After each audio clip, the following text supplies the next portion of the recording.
In this Circuits of the Past video, you'll see Herman's track visit to the Brands Hatch circuit in England. It was the last track on his circuit tour of 2018. Before we get to Brands Hatch, we'll first take a look back across the circuit tour of the 12 operational and abandoned racetracks he visited in northern France and England. It all started on July 18th at the abandoned Reims Gao circuit, once home to the French Grand Prix. Here, Herman completed a drone flight, and in the evening, a live broadcast. Perhaps if he visits here again, I'll try and attempt to pronounce the circuit correctly next time.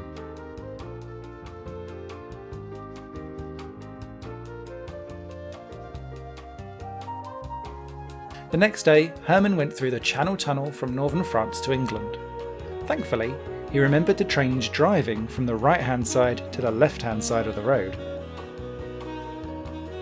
On July 21st, he visited the old Crystal Palace circuit together with Nick, a fan of circuits of the past. They walked a lap around the 1937 to 1939 and the 1953 to 1972 layouts of the circuit. After a weekend of filth and carnage in London, Herman went to Weybridge, where he visited the mother of all racetracks, Brooklands. For those of you who don't know, Brooklands was the first purpose-built racetrack in the world.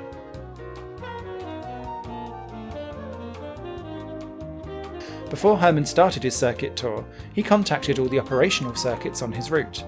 One of them was Silverstone, but the press officer didn't respond to any of the contact, so Herman went to Silverstone as a normal visitor. But bad luck befell him, as the circuit was closed to the public that day. So Herman went to Mallory Park instead, where a track day was taking place. For the next day, Herman was expected at Donington Park, where they were much more accommodating and open. Herman got the golden treatment. The driver of the safety car gave Herman some high-speed laps on the circuit.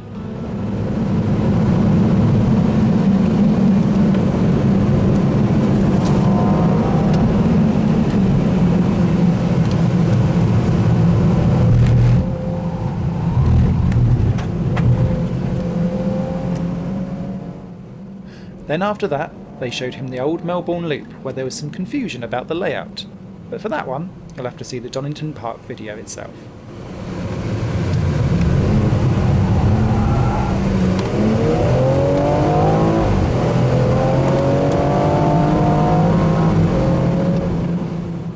On July 27th, Herman visited Oulton Park.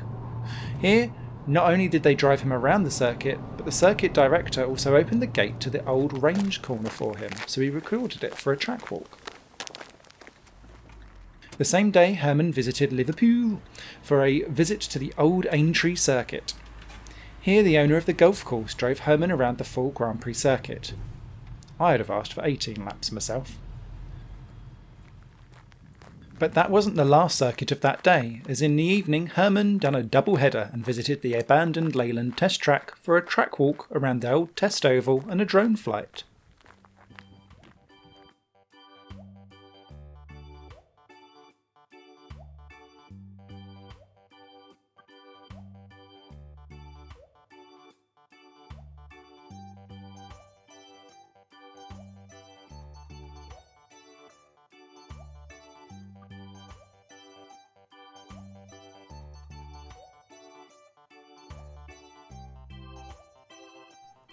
The next day he went back to the Leyland test track to visit the infield and run a live broadcast.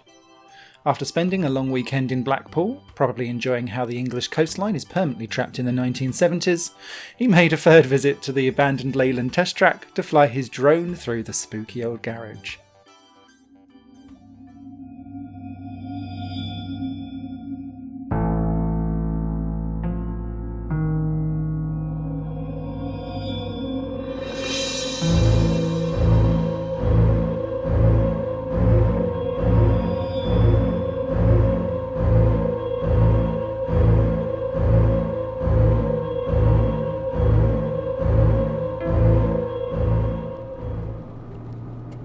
Continuing the tradition of visiting all the English circuits named with a park, on the 2nd of August Herman visited Cadwell Park. Here they allowed him to drive the track with his own car, but at low speed. The safety car driver followed him around to make sure he was obeying instructions. Then there was also a Circuits of the Past fan named Calvin, who came to meet Herman. Circuits of the Past seems to be popular in England, so Calvin came with his classic Triumph TR7 V8. The circuit director also allowed him to do some laps and suggested Herman could go with him so he could experience a proper British muscle car. Have some noise.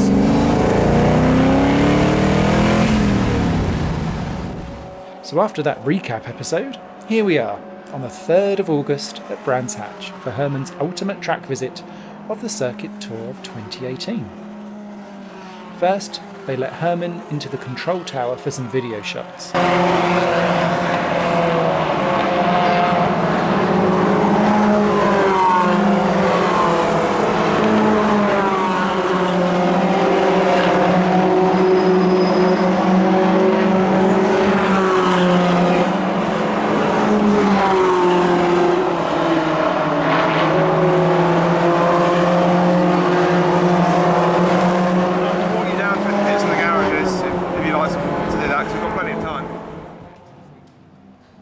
Afterwards, the staff took Herman for a pit walk.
That weekend there was a round for the British GT and British Formula 3 Championships racing on the Indy Circuit. During the lunch break they allowed Herman to do some laps on the Indy Circuit, but at low speed. However, they trusted Herman a little bit more at Brands Hatch than they did at Cadwell Park, because this time there was no safety car driver following his every move behind him.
After the laps, they took Herman to the remains of the old rallycross track and the loop of the Grand Prix circuit.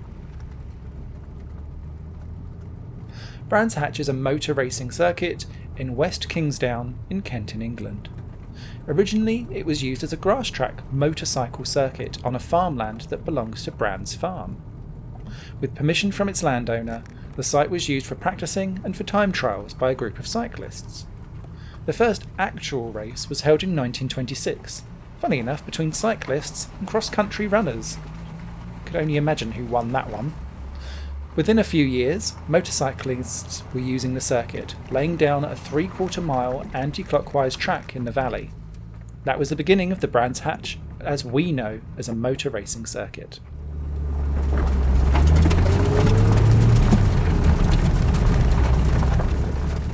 Through the years, the track was extended and the driving direction changed from anti-clockwise to clockwise.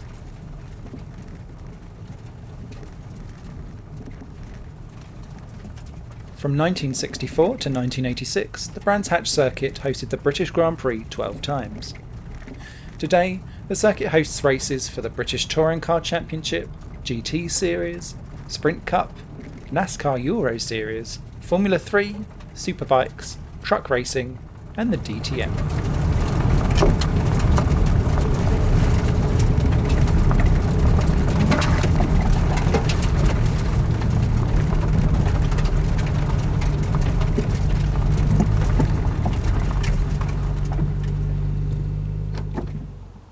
We're now at Pilgrim's Drop. On this vast section, Johnny Herbert had his famous Formula 3000 horror crash in 1988. It almost cost him his career. That day, nobody expected that he would make his Formula 1 debut just 6 months later in Brazil and finished an incredible fourth.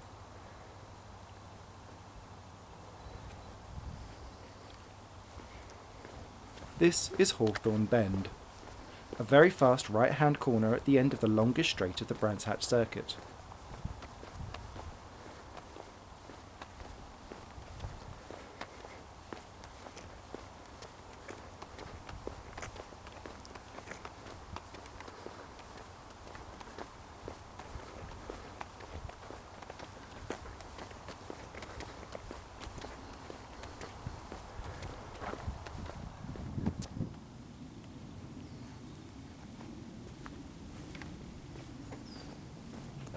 We're now at the site of the old Dingle Dell corner.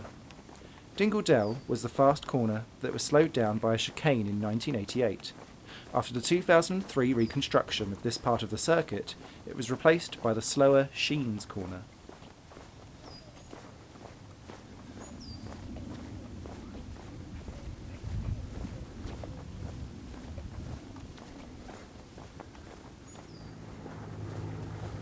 The name of this left-hander is Stirling's. After Stirling's follows the straight to the final corner.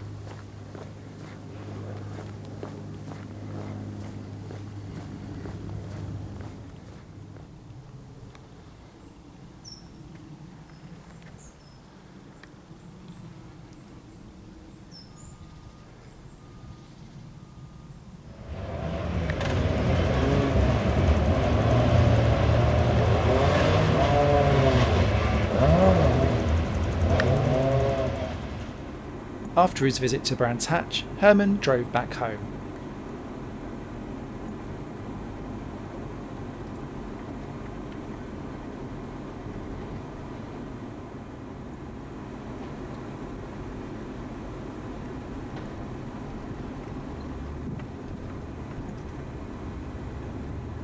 After a ride through the Channel Tunnel, he arrived in France, where he could be relieved to drive on the right-hand side of the road again, on his way back to the Netherlands. I can only see this argument running and running in the comment sections below. Is he on the right-hand side or the wrong one? Let us know. So that was it for Herman's visit to the Brands Hatch circuit. Before you leave this video, there's a free ebook about 7 abandoned racetracks you can visit legally. You can download it from the website www.circuitsofthepast.com. For now, thank you very much for watching, and don't forget to subscribe and hit the bell icon so that you don't miss the next video from Circuits of the Past, and sometimes from the present too. Bye bye.